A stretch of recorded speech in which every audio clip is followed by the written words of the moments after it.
Hanamkonda police station తీసుకువెళ్ళి మమ్మల్ని 12 గంటల రాత్రి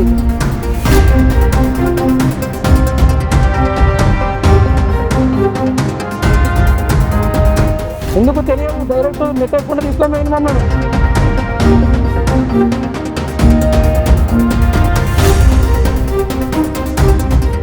ఆ శవాన్ని కూడా ఒక అనాథలకి వేసుకోవాలి sir.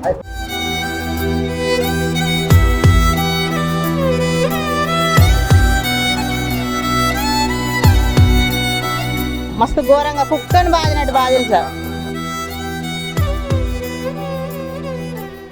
Welcome to Suman TV Warangal. వరంగల్లో ఉన్న మరో ఆసుపత్రిలో ఇంకొక దారుణమైన ఉదంతం చోటు చేసుకుంది. ఇక్కడ కేవలం ఎవరైతే పేషెంట్ ఉన్నారో పర్కాలకు చెందిన రవి అనే పేషెంట్ను ఇబ్బంది పెట్టడమే కాకుండా దాదాపు లక్షలాది రూపాయలు పేషెంట్కు అపరాధ రుసుము టైపులో విపరీతంగా వసూలు చేస్తారు. అవి కాకుండా ఇప్పటివరకు బాడీ కూడా కనపడడం లేదు. మృతదేహాన్ని అప్పగించడానికి కూడా పరిస్థితులు వాళ్ళకు 2 రోజులుగా అనుకూలించడం లేదు. ఇటువంటి పరిస్థితులలో ఈ పర్కాలకు చెందిన రవిని అసలు ఏ డిసీజ్ మీద ఇక్కడ చేర్పించబడ్డాడు, తర్వాత ఈ 4 రోజులుగా అసలు ఏం జరిగింది, ట్రీట్మెంట్ చేశారా లేదా, ఒకసారి వాళ్ళ కుటుంబ సభ్యులంతా కూడా ఉన్నారు, వాళ్ళ వైఫ్తో పాటు. అమ్మ అసలు ఏం జరిగింది నీకు తెలిసింది చెప్పు. రోజు మందులు రాస్తాళ్ళు. ఎన్ని రోజుల కింద చేరిండు రవి? రవి అది 24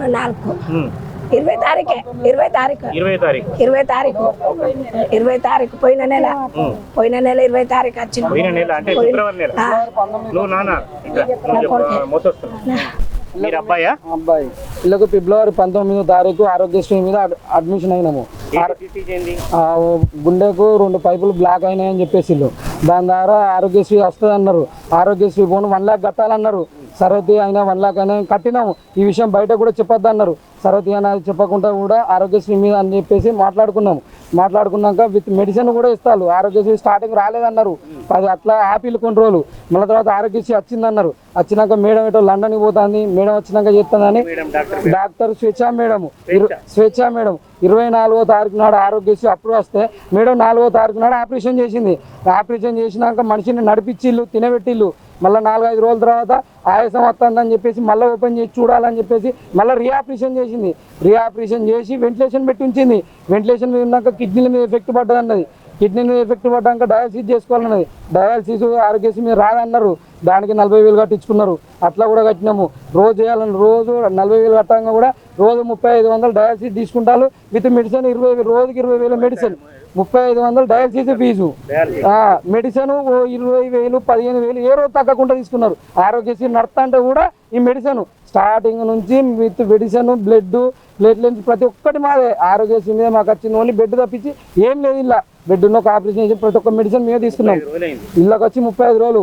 మార్చి 19వ తారీఖు నాడు మీకు ఆరోగ్యశ్రీ నెల అవుతుందమ్మా, మీకు అయిపోతుంది. మీరు డిశ్చార్జ్ అయ్యి మనీ పరంగా అవుతారా, లేకపోతే మీరు వేరే ఆల్టర్నేట్ సెకండ్ ఆప్షన్ తీసుకొని వేరే హాస్పిటల్ వెళ్తారా అన్నారు. మా నాన్న మంచిగా ఇల్లనే సెట్ అవుతాడు, ఇల్లనే ఆప్షన్ తీసుకొని ఇల్లనే ఉండి మనీ కట్టుకుంటాం అన్నాం. ఎమ్మెల్యేతో ఫోన్ చేయించుకున్నాం. ఎమ్మెల్యేతో ఫోన్ చేస్తే భూపాలపల్లి ఎమ్మెల్యే అజనార్ గారు, భూపాలపల్లి ఎమ్మెల్యే గంటా సత్యనారాయణతో ఫోన్ చేయించుకున్నాం. ఆ సార్తోనో వాళ్ళు మెడిసిన్ తెచ్చుకొని మేము చేస్తామని చెప్పినాడు సీఈఓ. ఇక్కడికి వచ్చినాక మీకు 2-3 రోజులు టైం ఇస్తాం, అంతకంటే ఎక్కువ ఏమన్నారు. సరే సార్ అప్పటి వరకు అడ్జస్ట్ చేసుకుంటాం, మా నాన్న ఎట్లయినా బతికేయండి సార్ అని చెప్పి. ఏం కాదు సెట్ అవుతాండి, ఒక అవుట్పుట్ మూత్రం అవుట్పుట్ వస్తే మీకు సెట్ అయినట్టు అన్నారు. 6 days అవుతుంది. ఇంకా సార్ ఏమైంది సార్ అంటే ఇంకా కొద్దిగా ఇన్ఫెక్షన్ ఉన్నది, అప్పటికిప్పుడు తగ్గిందని. నిన్న కూడా నాకు 3.9 ఉన్నది 2.3కి వచ్చింది. రిపోర్ట్స్ మాకు ఏం చూస్తలేరు. మనిషిని చెప్పుడు రిపోర్ట్స్ మనకి ఏమి ఇచ్చేయలేదు. 2.3 వచ్చిందని చెప్పింది. నిన్న కూడా తగ్గింది బాబు, మీకు సెట్ అవుతాడు, కాకపోతే వెంటిలేషన్ మీద ఇంకా 10-20 రోజులు పడుతుంది అన్నారు.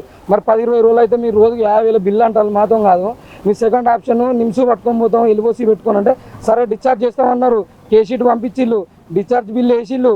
నిన్న డిశ్చార్జ్ బిల్లు పోయి పైన కట్టినాము, కిందికి వచ్చినాము. బిల్లు 1,76,000 వేసిళ్ళు. అది బిల్లు క్లోజ్ చేసుకొని కిందికి వచ్చినాము. 1,76,000 ఎంతో కట్టి చేసుకున్నాక కిందికి వచ్చినాము. ఆ పేజ్ వెంటిలేషన్ మీ మా అంబులెన్స్లో మేము పంపిస్తా అన్నారు. మా అన్నది హాస్పిటల్ ఉన్నది, మేము అంబులెన్స్ తెచ్చుకుంటా అన్నాం. తెచ్చుకున్నాక వాళ్ళు పేషెంట్ని తీసుకొస్తా అంటే వాళ్ళకి వెళ్ళి వెంటిలేషన్ మీద నాన్న ఇట్లా పడిపోయి ఉన్నాడు, కళ్ళు ఏం తెరుస్తలేడు. మా అమ్మ చూసింది, ఏంది అట్లున్నాడు, చేతులు పడిపోయినా ఏడుస్తాంది. మేము భయపడతాము. స్పర్శలు ఏం లేదు, చేతులు ఇట్లా పడిపోయినా, కళ్ళు లేదు, ఏం లేదు. మా అమ్మమ్మ చూసి ఎడతాంది, గట్లున్నాడు ఏమైందంటా అంది. అల్లకెళ్ళి గుంజుకు వస్తా అంటేనే వాళ్ళు ఏది వత్తకుండానే వట్టిగానే తీసుకొస్తాళ్ళు. మళ్ళీ మా టెక్నీషియన్ వచ్చి ఆ పల్స్ లేదు ఏం లేదన్న చూస్తున్నా అది పెట్టిండు, పల్స్ లేదు, ఆటో వచ్చింది ఏది లేదు. ఆటో వచ్చిన కానీ ఏ సిబ్బంది రాలే, మాకు ఏది రాలే, వాళ్ళు సీరియస్నెస్ వెళ్ళే పానం ఏందని చెప్పలే, ఏదని చెప్పలే. తీసుకుపోయి లోపడేసి కూర్చున్నాము. వాళ్ళే డైరెక్ట్ పిలిచి మేము మాట్లాడతామని మీ పెద్ద మనుషులు రమ్మని చెప్పిళ్ళు. 6 గంటల నుంచి 11 గంటల దాకా పైన ఈసారి రావాలి ఆసారి రావాలి. నిన్న సాయంత్రం 6 గంటల నుంచి 11 గంటల దాకా పైన కూర్చోబెట్టుకున్నారు. ఈసారి రావాలి ఆసారి రావాలి, మీకు న్యాయం చేస్తామని అలా కూర్చోబెట్టుకున్నారు. 11 గంటల వరకు విలేకరులు వచ్చిన వాళ్ళందరూ పోయినాక, మా ఊరు సిబ్బంది కూడా మార్నింగ్ మాట్లాడదాం పోయినాక 12 గంటల రాత్రి నన్ను, నా తమ్ముడిని, మా చుట్టాలను, లేడీస్ను ఎటువంటి మహిళా కానిస్టేబుల్ లేకుండా పోలీస్ స్టేషన్, మా హన్మకొండ పోలీస్ స్టేషన్ తీసుకువెళ్ళి మమ్మల్ని 12 గంటల రాత్రి. ఎందుకు తెలియదు, డైరెక్ట్ నెట్టేసుకుంటే తీసుకొని వెళ్ళి మమ్మల్ని అలా కూర్చొని ఏడుస్తున్నాం. మేము డైరెక్ట్ ఎక్కించుకొని మీరే ఏడుస్తున్నాం. అలా మేము ఎటువంటి ఏ దౌర్జన్యం చేయలే, ఇంత దాన్ని చేయలే. మమ్మల్ని అందరిని ఎక్కించుకొని దౌర్జన్యంగా తీసుకొని వెళ్ళి లేడీస్ని కూడా తీసుకుపోయి హన్మకొండ పోలీస్ స్టేషన్ కూర్చోబెట్టిళ్ళు. ఇక్కడ బాడీని ఇక్కడ నుంచి షిఫ్ట్ చేసి అప్పుడప్పుడు అమ్మను ఇక్కడ నుంచి నెట్టేసి హాస్పిటల్ నుంచి అమ్మను పేషెంట్ను ఎట్లా పడితే అట్లా ఎక్కించి అంబులెన్స్లో పంపించిళ్ళు. మా అన్న ఆపినందుకు అన్నను కొట్టిళ్ళు, మావాడు ఆపినందుకు మావాడిని కొట్టిళ్ళు. వాళ్ళ పోలీసులు వాళ్ళ సెల్లులు గుంజుకున్నారు. ఇంతవరకు సెల్లులు ఇవ్వలే. మమ్మల్ని మా తాత వచ్చి జామిని పెడితే 4 గంటలకు మమ్మల్ని ఇచ్చిపెట్టిళ్ళు.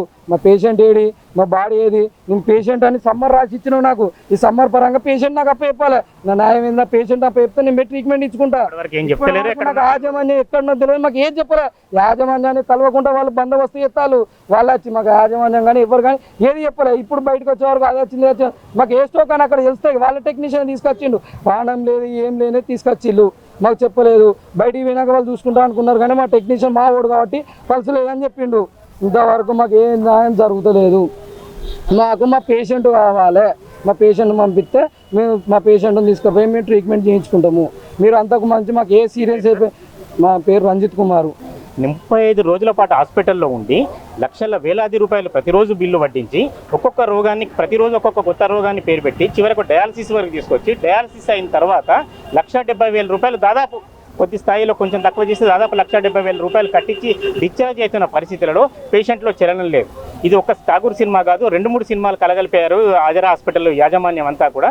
చివరకు పోలీసు వాళ్ళకి మీదకే దాడి చేస్తున్నారని, ఆసుపత్రి మీదకి దాడి చేస్తున్నారని ఒక ప్రైవేట్ కంప్లైంట్ మీద వీళ్ళందరినీ కూడా ఎవరైతే బాధితున్నారో వాళ్ళ భార్య కావచ్చు, కొడుకు కావచ్చు, వాళ్ళ పెద్ద అబ్బాయిని తీవ్రంగా కొట్టడం కానీ వీళ్ళందరినీ కూడా కుటుంబ సభ్యులందరినీ కూడా హన్మకొండ పోలీస్ స్టేషన్ తీసుకెళ్లారు. వ్యక్తిగత జామీన్ మీద, వ్యక్తిగత పూచీకత్తు మీద మళ్ళీ తెల్లవారుజామున విడిచిపెట్టారు. ఇక్కడ ట్విస్ట్ ఏమిటంటే ఇవన్నీ వీళ్ళు పోలీస్ స్టేషన్కు ఎవరైతే అవతలి వ్యక్తులను పోలీస్ స్టేషన్కి పంపించాల్సిందే పోయి పోలీస్ స్టేషన్కి వీళ్ళే వెళ్ళడం జరిగింది. వీళ్ళే డబ్బులు ఫీజు కట్టించడం జరిగింది. వీళ్ళే 35 రోజుల పాటు చాలా ఇబ్బందులు గురి కావడం జరిగింది. చివరకు ప్రాణం లేదు. ప్రాణం లేని శరీరాన్ని కూడా ఇప్పటివరకు అప్పగించడానికి మాకు ఆ మృతదేహాన్ని అన్న కనీసం అప్పగించండి అని వాళ్ళు కోరుతున్నారు. మృతదేహాన్ని అప్పగించడానికి కూడా అవకాశం లేదు. అజరా ఆసుపత్రి ఎంట్రన్స్లో ఉన్నాం మనం. విపరీతమైన పోలీస్ బందోబస్తు. చాలా హాస్పిటల్లో ఇన్సిడెంట్ జరిగినప్పుడు పోలీస్ బందోబస్తు చూస్తాం, కానీ దాదాపు రాత్రి నుంచి ఇదే రిపీట్ అవుతుంది. పోలీస్ బందోబస్తు కావచ్చు, వీళ్ళని కొట్టడం కావచ్చు, దూషించడం కావచ్చు, వీళ్ళని నెట్టడం కావచ్చు, ఇదే పరిస్థితి కొనసాగుతుంది. దాదాపు గేట్ అంతా కూడా దిగ్బంధం చేశారు. మీడియా కావచ్చు, పోలీసులు కావచ్చు, ఎవరు వెళ్లకుండా ఇదంతా జరుగుతున్నది. ఇక్కడ ఇది పరిస్థితి. వాళ్ళ భార్య ఇక్కడే ఉన్నారు, వాళ్ళ బిడ్డ కూడా ఉన్నారు. ఎవరైతే దెబ్బలు పోలీసుల చోట దెబ్బలు గురయ్యారో వాళ్ళ పిల్లన్న కూడా ఉన్నాడు. మీరా సార్ ఒకసారి జరిగింది రాత్రి ఎందుకు ఎక్కించుకొని పోయింది సార్. వీళ్ళు ఎక్కించుకొని పోయినాక నేను లోపల ఉన్నా, నేను లోపల ఉన్నా సార్, లోపల ఉన్నా. వీళ్ళు ఎక్కించుకొని లోపల ఉన్నా, నేను లోపల ఉన్నా. శివకాన్ నేను శివకాన్ ఉన్నా. తలబడి గుద్దుతాను, తీసుకొని కొట్టుకొచ్చున్నాం. బాడీ ఎక్కడ ఇంతవరకు బాడీ వేసుకొని వెళ్ళలేదు. ఎక్కడ తెలియదు బాడీ ఇంతవరకు. ఆ బాడీ ఎక్కడ తెలియదు. నేను వాళ్ళ మా మామయ్యను పోలీసులు అంబులెన్స్ వేసుకొని వెళ్ళు మా ఆయనను కొట్టిల్లు. ఎందుకు కొడతారు సార్, మేము దొంగతనం చేసినామా, మేమేమన్నా అన్నమా అన్నా కూడా వాళ్ళు వినకుండా బయటికి దొబ్బి ఎక్కడ మంది నడవని టైంలో మమ్మల్ని 12:30 1 టైంలో మస్తు ఘోరంగా కుక్కని బాదినట్టు బాధిలు సార్. ఆ శవాన్ని కూడా ఒక అనాథ లెక్క వేసుకోవాలి సార్.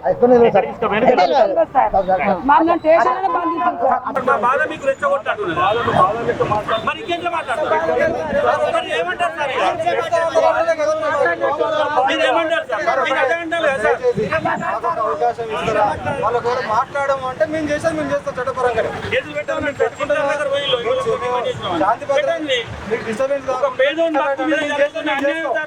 మా వల్ల ఇంకో నలుగురు కళ్ళు తెచ్చుకోవా? అదర్ హాస్పిటల్ అంటే సుప్రీం కాదు కదా, ఏం కాకన్నా పై అధికారులు కూడా ఉంటారు కదా.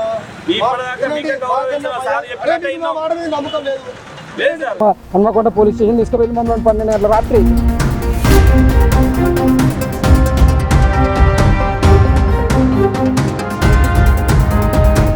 ఎందుకు తెలియదు, డైరెక్ట్ నెట్టకుండా తీసుకొని పోయినామన్నాడు.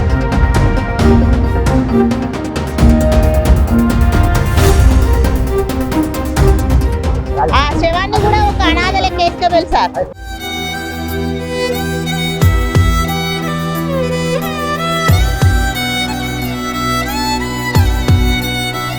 మస్తు ఘోరంగా కుక్కని బాదినట్టు బాధలు సార్.